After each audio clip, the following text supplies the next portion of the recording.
देश संविधान से चलता है और हमें गर्व है कि हमारा देश भारत दुनिया का संविधान से चलने वाला सबसे विशाल गणराज्य है। लेकिन अगर उसी देश में संविधान बचाओ आंदोलन का आह्वान किया जाए तो आप क्या कहेंगे?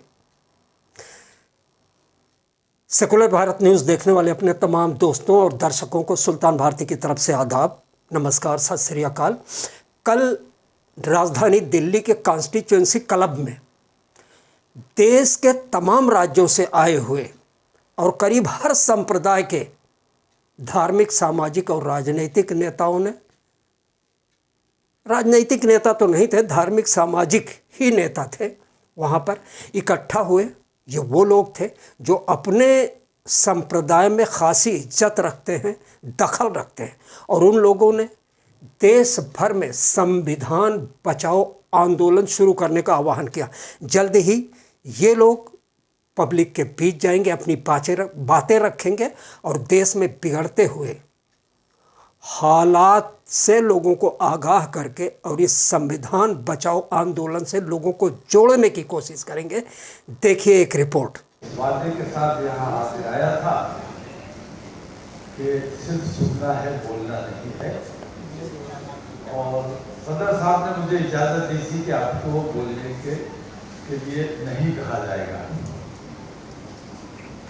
और मैं दिल्ली में जितनी भी मीटिंग हो रही है सब जगह कोशिश कर रहा हूँ पहुंचूं, समझने की कोशिश करूं कि लोग करना क्या चाहते हैं।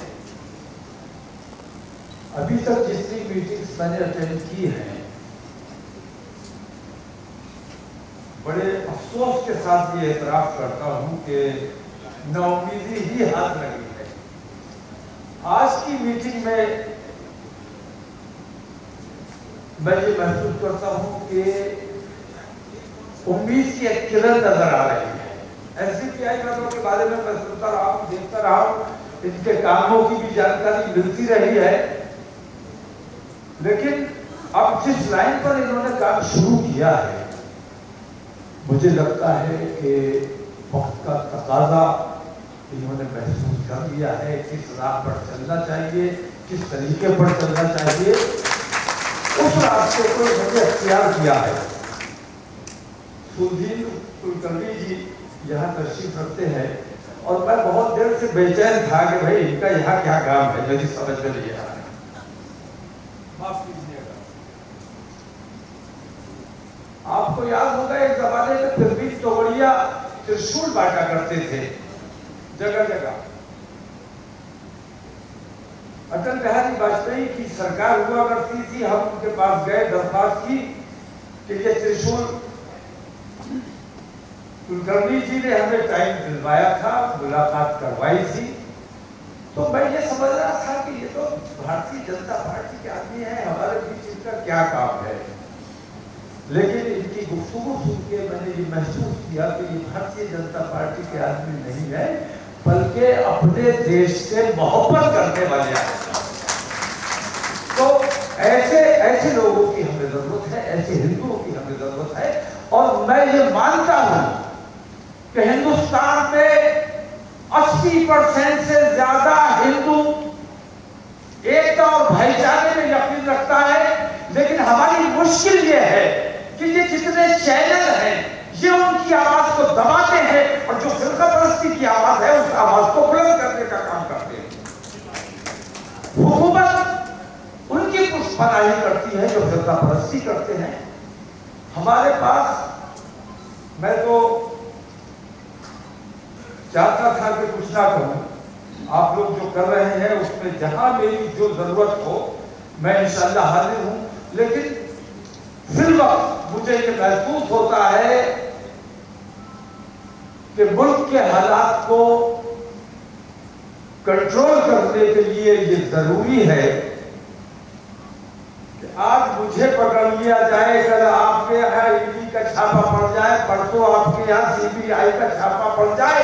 इससे बेहतर है कि तमाम लोग मुत्तफिक होकर और मुत्तहिद होकर, ये मेरा प्रस्ताव है, तमाम लोग मुत्तफिक होकर हिंदुस्तान की पैमाने पर जेल भरो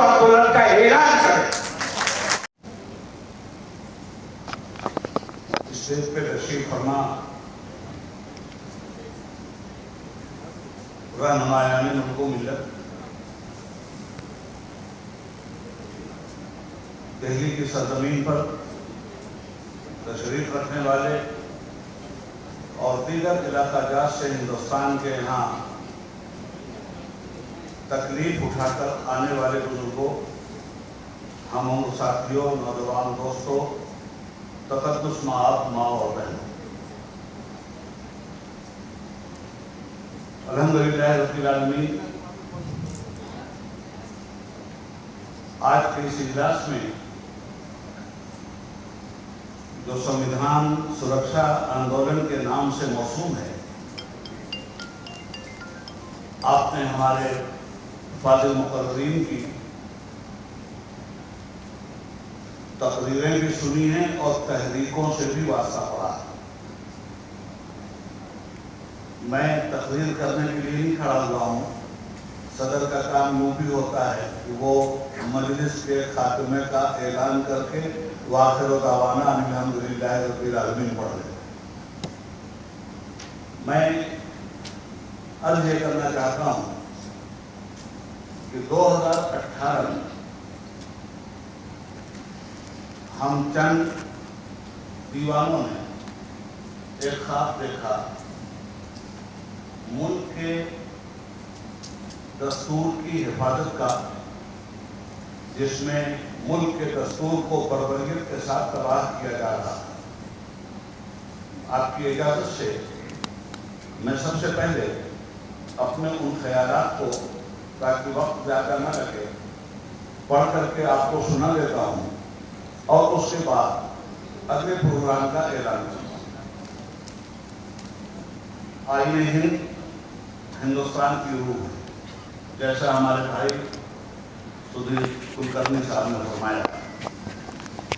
नफरत पर मबनी प्रोपेगेंडे और नस्ल कशी की कॉल्स के खिलाफ ये कौमी कन्वेंशन कि अगर हमने दबे कुचले लोगों को अपने जमाने में भी इस्लामिक पॉइंट ऑफ व्यू से गले लगा लिया होता तो बाबा साहब भीमराव अंबेडकर बौद्धिस्ट नहीं होते, वो सबसे पहले मुसलमान होते, उसके बाद नहीं होता। ये गलतियां हमको भी अपनी माननी पड़ेगी। और देखिए, सुधरने का मौका उसको मिलता है जो अपनी गलतियों और कमजोरियों को तस्लीम करते हुए आगे बढ़ने का जज्बा रखता है। इसलिए कोई तकरीर नहीं, अब अगला प्रोग्राम सुनिए। हमने बहुत सारी चीजों को कवर कर लिया है कल और परसों। हमारा अब अगला प्रोग्राम ये है, और आपकी सहमति और हिमायत करता है कि अगर आप ये समझते हैं कि मुल्क का संविधान खतरे में है, अगर आप ये समझते हैं कि हिंदू का हा अलग निकाल दिया गया है, मुस्लिम का माँ अलग निकाल दिया गया है, जरूरत है वहां से हिंदू का हा लाने की और जरूरत है यहाँ से मुस्लिम का माँ लाने की, ताकि हम बनाकर मजबूत हिंदुस्तान बनाया जाए, तो इसके अलावा कोई रास्ता नहीं है कि तन मन धन की कुर्बानी के साथ संविधान सुरक्षा आंदोलन का हिस्सा बनना हो। अब इसका हिस्सा बनने का रास्ता क्या है? इसका हिस्सा बनने का रास्ता यह है कि अब इसके बाद हम क्यों बैठे और जलसे की शक्ल में आखिरी बात, अब ये जलसा होता है, हम इस तरह से मीटिंग नहीं बुलाए। 2 साल हमारे बर्बाद हो गए कोरोना की वजह से, वरना अब तक हम जमीन पर आ गए हो।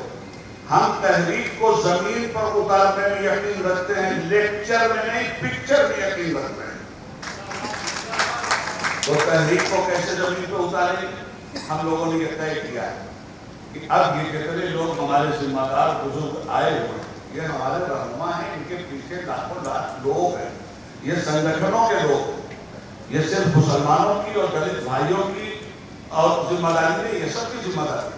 हम इन तमाम तर लोगों के साथ मिलकर के जिस सूबे से लोग आए हैं उन सूबों में एक सूबाई संविधान सुरक्षा आंदोलन कमेटी बनाए।